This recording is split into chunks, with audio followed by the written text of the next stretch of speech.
Hi and welcome. This is Phoenix Unleashed, episode 5. I am your host, Schiffer Hendry. And today we're going to talk about something that is really rising, really needs to be unleashed, and is starting to be unleashed, and that is sovereignty. So the topic is officially chaos versus sovereignty, and we'll dive right in a second. I just want to, before I forget, I want to invite you again to join a free hands-on 5-day training next week. It'll be one session a day, interactive, uplifting, empowering, focusing, really designed to bring out your sovereignty. And you can do that by going to www.gateofunity.com/soulfire, scrolling underneath this and the banner underneath this video. So feel free to sign up for that. Join us. Reach out on the Facebook group if you are on Facebook. Otherwise, the sessions will be on Zoom, Facebook, and possibly on YouTube also. Have something for everybody. All right. So why are we here? Why are we here? So I want to talk about this, start this conversation from the perspective of what we all know, what we all hear, that we are created in the image of the divine. So Kabbalah says, that from my flesh, when I understand myself, my structure as a human being, I can understand God, I can understand Creator, I can understand divinity. But it works the other way as well. When we understand God and what God wants and why God is creating the world and why He's creating you and me, we can understand much more about the nature of our own being. And even more important than that, we can rise to our truth. We can rise to our next level or our next series of levels. So Kabbalah explains the purpose for creation in a few different ways. One of the ways is that it is in Hebrew, teva hatov lehitiv. It is the nature of the good to do good. So because God is nature, like we do things by our nature. If it's your nature to be friendly, then you're going to be friendly, right?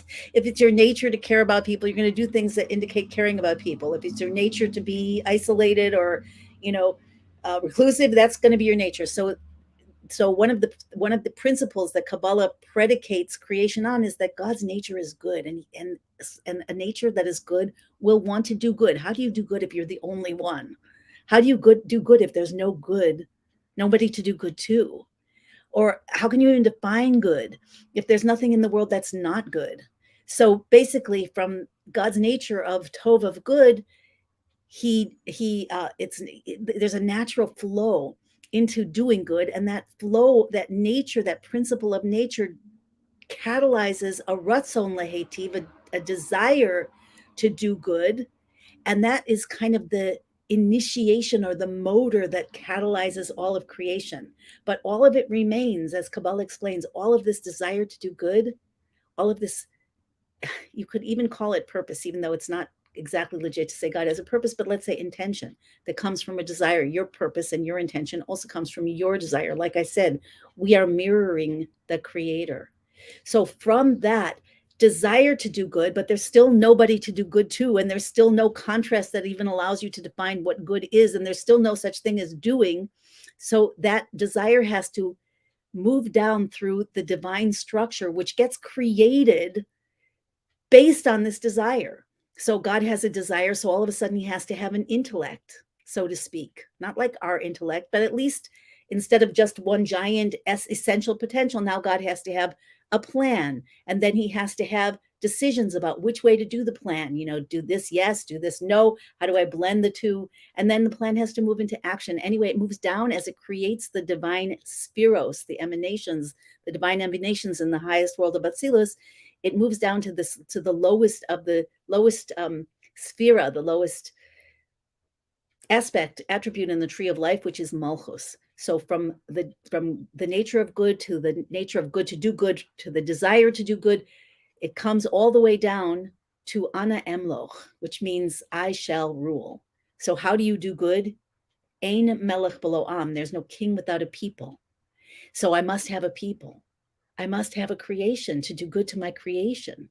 And then in order to do good, my creation has to recognize me, because a random chaotic world that doesn't recognize its source is not a healthy world. And therefore, I'm not going to be able to do good. And a world that has nothing in it but light, There is no such thing as good, because good exists like everything exists in contrast to the lack of it or the opposite of it. So there has to be a world of light and dark where light can shine. And that's what it's all about. Parenthetically, that's the next week's 5-day event is all about shining your light, releasing your inner fire. So we're going to be mirroring in our own way our divine essence, expressing our divine essence. So what's at the core of creation? The divine desire, the desire to do good, which includes the desire to create a world of heaven on earth, and the desire to rule, to be a king. So the last of these, of the spheros in the tree of life, the last of the lowest of the divine emanations, is the creative power that in Hebrew is called malchus, which means literally sovereignty. And that brings me to the core topic of what I want to talk about on today's show. Sovereignty. What is sovereignty? Sovereignty is your inner power, the power that you get from the core of your soul, the power that you get from your purpose and the divine light that is invested within you to actually make things happen. It's the generator of your co-creative abilities. Your sovereignty means that instead of responding to outside or reacting to outside events like a robot, like an automaton, without real free choice, you instead learn to tune into who you are inside and what you're here for inside. What is your desire? What is your intention? What is your true nature? Those are things we need to uncover. And then once you do that, as you learn how to root in your sovereignty deeper and deeper, you literally start co-creating your reality. You literally become an influence, a mover and a shaker, I guess I want to say, rather than a victim of circumstances. Now, where does chaos come into all of this? So there are two things that I want to say about chaos. The first one is that between any two versions of reality, for something to move from one state to another very different state, there must be chaos, a disorganization, an unwinding, a breaking down in between. So when your soul first came into your body, I'm talking about way back, your first incarnation, when the souls come into the bodies in the beginning, the body must be very, very, very effective in cutting off the awareness of the soul's actual source. Now, the core of the soul is never cut off, but the soul's nature is divine fire, and it's always yearning to go back to its source. So it has to be held down by a very strong force that won't let it go. There has to be kind of amnesia, at least on the level of the soul that gets into your body, which is kind of like the tip of an upside down iceberg. If you imagine an iceberg inverted, so the little tiny tip, the pointed tip, is the part of the soul that's animating your body, but it's connected to the rest, bigger and bigger and bigger, which is at the core of it, it's absolutely divine. It's absolutely one with God. So in order for the soul to be held down in the body to do its job, and I'll talk about to fulfill its purpose and desire, I'll talk about that in a second, the soul has to be kind of squished into a much smaller space that, by kind of cutting off an awareness of its bigger self, allows the smaller little tip piece to animate the body and to catalyze, a life, things that you want, things that you don't want, challenges, dreams, etc. So the purpose of all of this is, why does the soul come down in the first place? What's it doing here? And I've talked about this in past broadcasts, but the purpose of the soul, the fundamental operating system of the soul, the way that it does its mission, is primarily by transforming darkness into light. That's just how it is. Why? It's a little bit beyond the scope of this particular show to explain exactly all of the details as to why. But ultimately, the things that are challenging you are like very, very condensed light. Everything that when your soul comes down, every time your soul comes down into the body, and it's not a one-time thing, it continuously is flying back to its source, like freeing itself, like a spark from a candle going back to its source. And then God imbues it again, imprints it with his desire to create this reality of Geula, of heaven on earth, of good, of a world of good, where all of the evil has been consumed by good and a deeper good has been revealed, and we are partners in that. He's sharing his essence with us. He's sharing his creative powers with us. So every time the soul comes down, It comes down in with this desire. And where does it come down to? Not only the body. We think of the soul entering the body as if it's just connected to the body. So we already discussed how the soul is, the tip of the soul is in the body, animating the body, but the rest of it is like the bulk of the iceberg. Higher and higher, deeper and deeper levels. You could look at it higher and deeper almost in the same way. Levels and levels and levels of vast consciousness, divine consciousness, up to and including that absolute connection that the soul has at its core. But basically, we are here. The soul comes in because it wants more God. What does God tell the soul? The soul in its core state is, as Kabbalah describes, is basking in infinite bliss underneath the throne of glory. It's connecting to God. It's connecting, and it's experiencing, and it's in love, and it's like you on the beach on a sunny day in bliss that you can't even begin to imagine. So why would the soul leave that state? Why? It's constantly yearning toward its love, toward its source, toward its beloved, because God shows the soul little pieces of himself that are hidden in the physical world. Ultimately, that the soul, when it's basking in the light of God, it's connecting to God's light.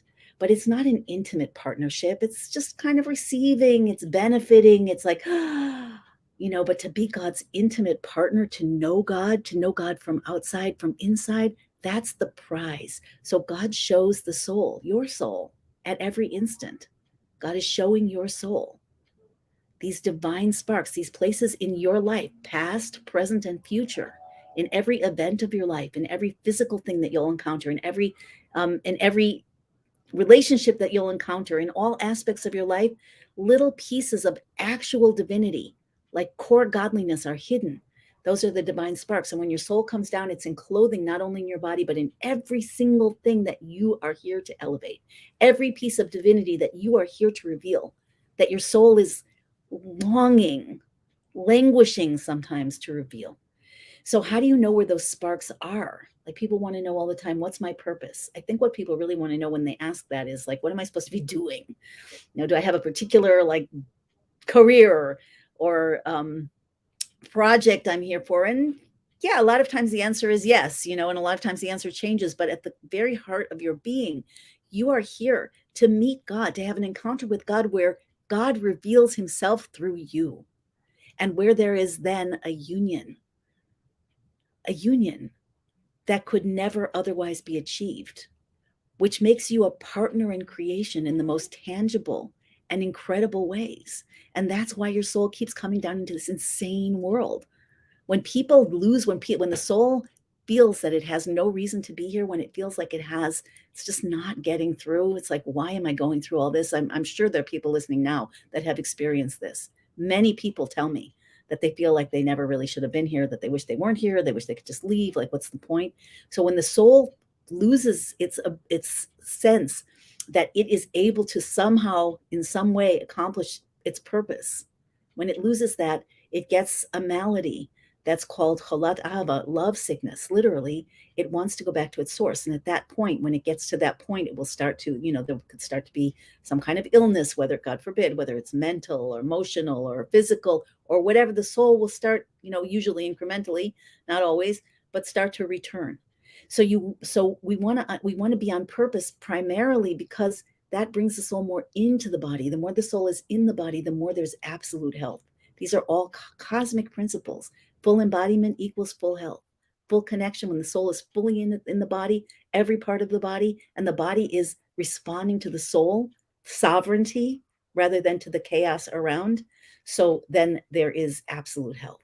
So as I said before, to get from one state of existence to another very different state of existence, there must be a breakdown, an unwinding or chaos in between. In Kabbalah, in Hebrew, it's called ayin, which means nothingness. So a something must return to a state of nothingness, and then it can turn into a new something. Like, the example that comes to mind is not such a pretty one, but all of us have died and lived again, believe it or not. So what happens to the body when it's getting ready for to be reconstituted? It goes back into its core form, goes back into the quantum, let's say. And then a new body comes. Where does it come from? That quantum energy in the next incarnation. I didn't necessarily intend to go into that, but that's basically, things must go back to zero. Now we, as I think I said last week, are told that we possibly can overcome even the need to ever go back to that non-existent level if we can reach that non-existent level, that level of I in our lives, in our bodies. And I'll say more. I think that we're meant to do, somebody's got to do it. I think that this is a job that has to be done, where somebody, or more than one person, some people can become so aware of their deeper selves and so non-invested in the personality and so ultra invested in the mission, or at least, willing and able to flow with what happens on a deeper level. I don't know how profoundly this change has to be made, but when we can be sort of reincarnated in our own bodies, we have really hit another level, and that is a level of redemption. So when the soul comes down, it has to be held down by a great concealment of most of its awareness. And that's how we start. That's like the game board. That's where we start this play.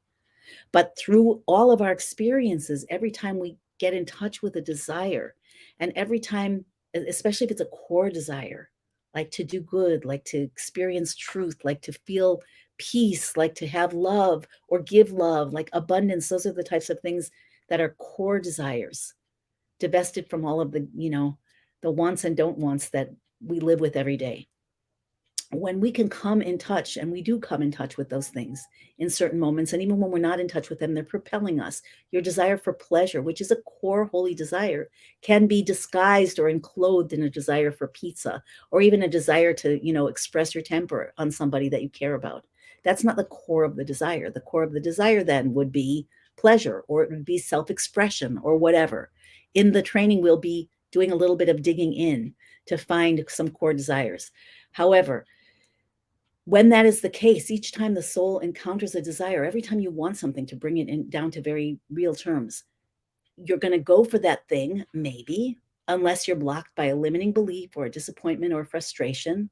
These are things we all experience. And then if you've had past failures or frustrations, think about a time when that's happened, when you tried something and it didn't work out and you were so disappointed, and you waited a while and kind of mourned or was cynical before you tried it again. But then something happened, the desire arose again.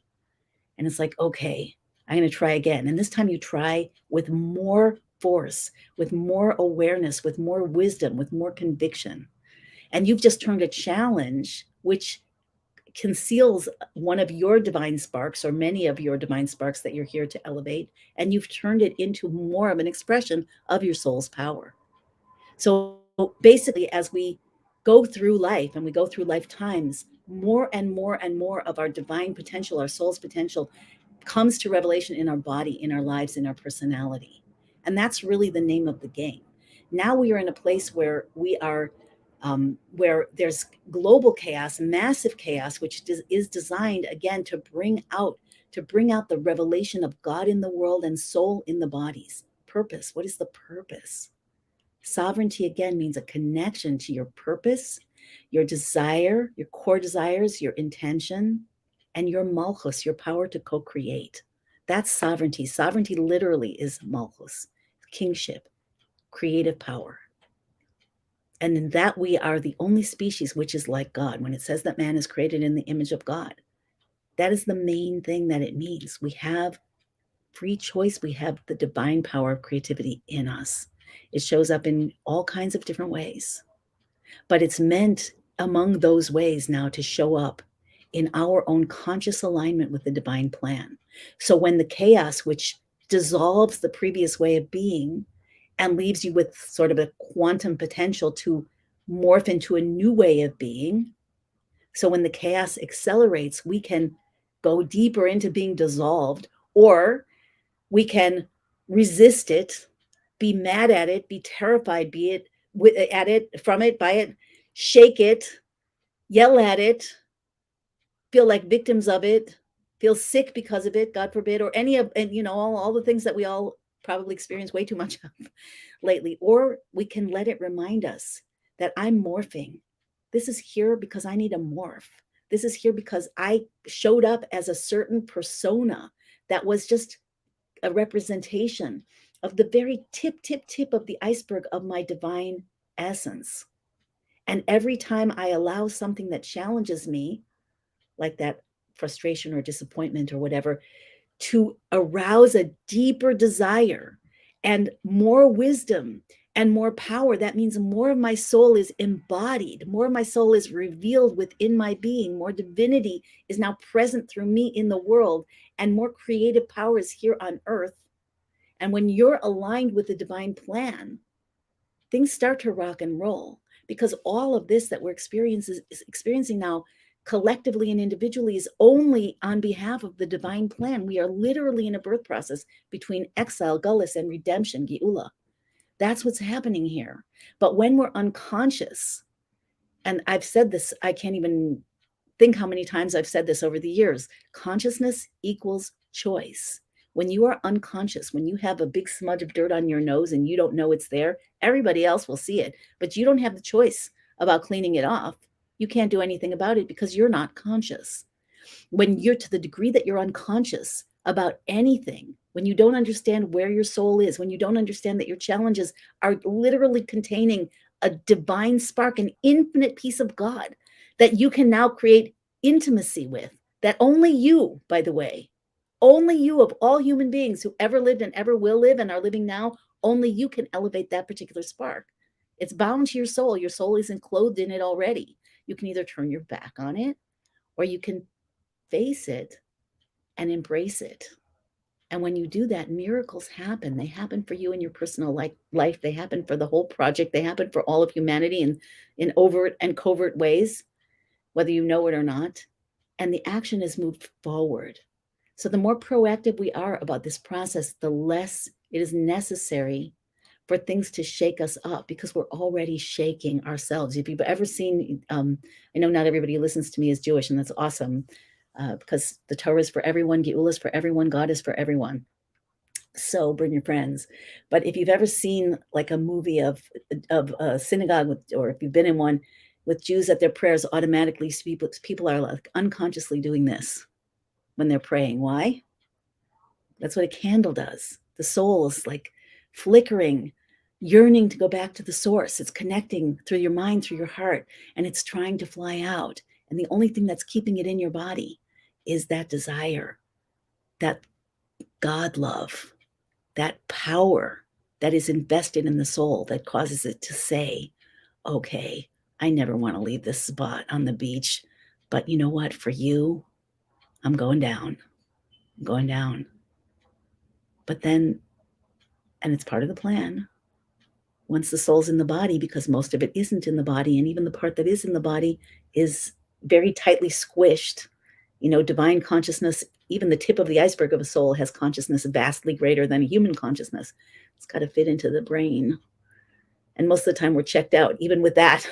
So the soul gets amnesia, and the Torah, the Kabbalah, and the fellowship of people who are consciousness seekers, and events that catalyze a feeling of chaos, coupled with the wisdom of shared by people who are moving forward to create a new order out of the chaos, to create and to invoke sovereignty, to live sovereign. That starts to catalyze the movement of the chaos of that quantum energy into a new form. And that new form, my friends, is where we're going. It's where we have to go. It's where our being, our form, our life, our everything as the image of God is no longer hidden, but will shine. And where will it shine? Within this body that you have. But as your soul shines, as I said in the beginning of this broadcast, your soul, when your soul is fully embodied, the more embodied it is, the more soul is that is revealed in your body, in your mind, in your heart, the more your eyes see, the more your inner mind sees, the more your heart feels and knows, the more your body will upgrade. And then the more consciousness, the more soul it can actually hold and receive and express out into the world. So we are in this incredible evolutionary process, and we're at the end stage of the evolution. And the amazing thing is that we are not only the baby being born, but we're the mother birthing the baby, and we are the midwife, advising and counseling and supporting the mother in that process. We're all those things. Just like it says about God, that God is the knower and the knowledge and the known. Everything exists within God. So every potential role and every potential power already also exists within you. So here's my suggestion for now. Sign up for the training, www.gainofunity.com/soulfire, soulfire, scrolling in the banner underneath this video. The training will be 5 days, 5 sessions, one per day, where we will go through these ideas in a hands-on way, in an interactive way that will allow you to get more personally in touch with why you're here, with how you're operating, with how you want to operate, with your inner system and how to hack that system, and so much more. There'll be hot seat coaching. There'll be all kinds of things. I'm looking forward to it very much. So I hope you'll join me in that. Another thing that you can do is to like and share and comment on this video, whether you're watching on Facebook or YouTube live or by replay, doesn't make a difference, because that causes the algorithms to show it to more people. And we have more divine consciousness and more truth and more love and more proactivity, more sovereignty in the world. This is something that needs to catch on like fire. If you've ever seen one of those, either in a movie or in a ceremony, where a torch lights another torch, lights another torch, it's so moving. And that's how our souls are. When a soul lights up another soul, it's created a bonfire that doesn't need the first soul to keep lighting it. It's activated. Its fire is alive now. And then it goes and it lights up another. And it's activated. That's one of the differences between light and fire, that fire burns from the inside. Fire burns on its own. It rises up all by itself. It just needs the activator. So let's be activators for other people. Like, share, comment on the video, sign up for the training. Think about these concepts. Ask yourself, what would my life be like if, instead of having to be a victim of either my life circumstances or my limiting beliefs or the chaos around me or the governments or or viruses or whatever other things get thrown at us in this life, what would it be like if I understood that this is all from above, and this is all designed to catalyze my quantum evolution, catalyze the revelation of who I really am in this body, in this life, to change the nature of my nature and the nature of the entire universe. That's what's up right now, you guys. That's where we are right now. So yeah, it's challenging. If it wouldn't be chaotic, we wouldn't be able to go from one form to another form. Because again, in every transformation between two states of yesh, of form, there has to be an ayin, there has to be an unwinding or chaos in between. We must go back to our core quantum nature in order to be something very different. Here's also, I said in the beginning that we can look at how God operates and what we learn about God in the mystical Torah, and we can understand so much about ourselves. So one of the many terms used for God, to describe God, is kol yachol, which really means omnipotent. He's omnipotent. And the Torah describes it so compelling, that the reason that God, what does it mean that the reason we call him omnipotent is because he can be anywhere, anytime, as anything, in any way, and he could be somewhere else in a completely different way at the very same time. In other words, he has no limits. And the fact that he has no limits is based on the fact that he isn't anything that we could describe. He is the essence of everything. He is all potential. That's what omnipotence means. So when the closer you are to your core, the more your soul is embodied in you, the more awareness, consciousness, and divine consciousness you actually carry around, the more you work on your core traumas to open your heart. These are all things we're talking about in these shows. So the more you do that, the more of your, so to speak, on the human soul level, omnipotence, kol yachol, the more of your non-being is present in your world, and the more easily you can switch from one way to another way, the more easily you can allow chaos to move you, the more easily you can go from stability, from stuckness and rigidity and resistance and fear, to metastability, which is like water that can take the form of anything. And that's really where we're being moved. So it's a big deal. And the more chaos, the more we allow the chaos to move us, let's say, it's not the amount of chaos. This is another thing I want to say before I say goodbye for today. It's not the amount of chaos. Like, how bad does it have to get? The only reason for the chaos, there's a divine law that negativity, darkness, pain has no purpose of its own. It's not allowed to be here except on behalf of the doing of the good, right? So it's only here because without pain, you can't have pleasure.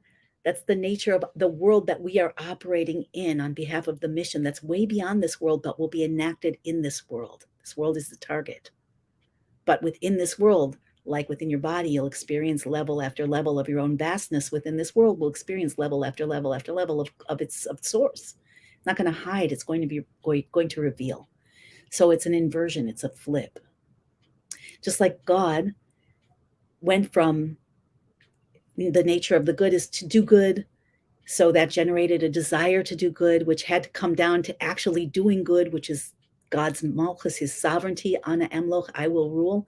So too, and also the principle that ein melech below am, there's no king without a people. The same thing is true of you. Who are your people? Where is your sovereignty? It's all the parts. It's over. You are ana emloch. If you want to do good in the world, and you do, or your soul wouldn't be in your body. And so if you want to do good, you have to be a king. And you have to have subjects because there's no king without a people. Who are your subjects? Your subjects are all the parts of you that are in conflict with one another, all the parts of you that are in reactivity instead of sovereignty. The more you can connect with those parts of you, the more you are ruling over all of you, and all of you is ruling over its sparks and missions. Every part of you is ruling over its sparks, elevating those sparks. You become aligned with the divine plan, not just not at all in a meek way. Sovereignty is not about meekness, although it is about humility, about openness and flow and receptivity, but in a way that you're channeling God's power. And that's really the point. So I invite you going forward.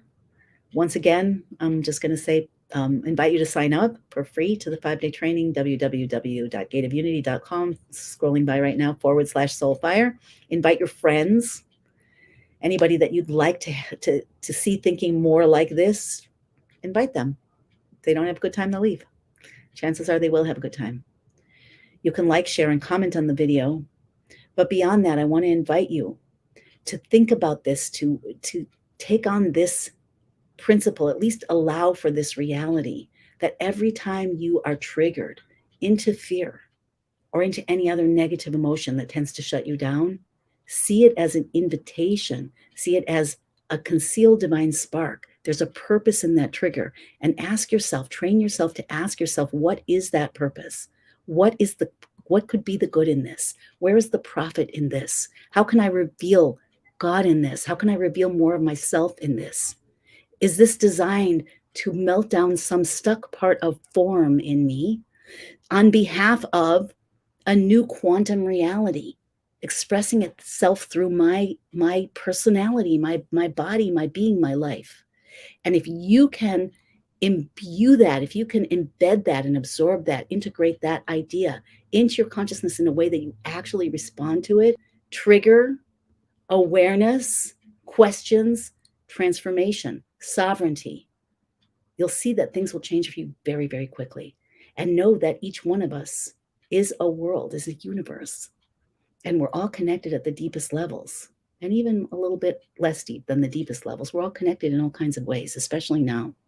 So when you make a shift in yourself, you lit some torches. And those torches aren't waiting for, all the torches aren't waiting for you to light them. You light the ones that you're able to light, and they light others, and they light others. And how does that work? That works exponentially. The faster it goes, the faster it goes. The faster, the deeper it goes, the deeper it goes. And it doesn't have to take very long. I say it's time. I say enough. And I invite you to say that with me. Okay. Take care. I will see you next week, same time, same place. And hopefully starting on Sunday, January 2nd at the Unleash Your Soul Light, Your Soul Fire rather, training. Take care, everybody.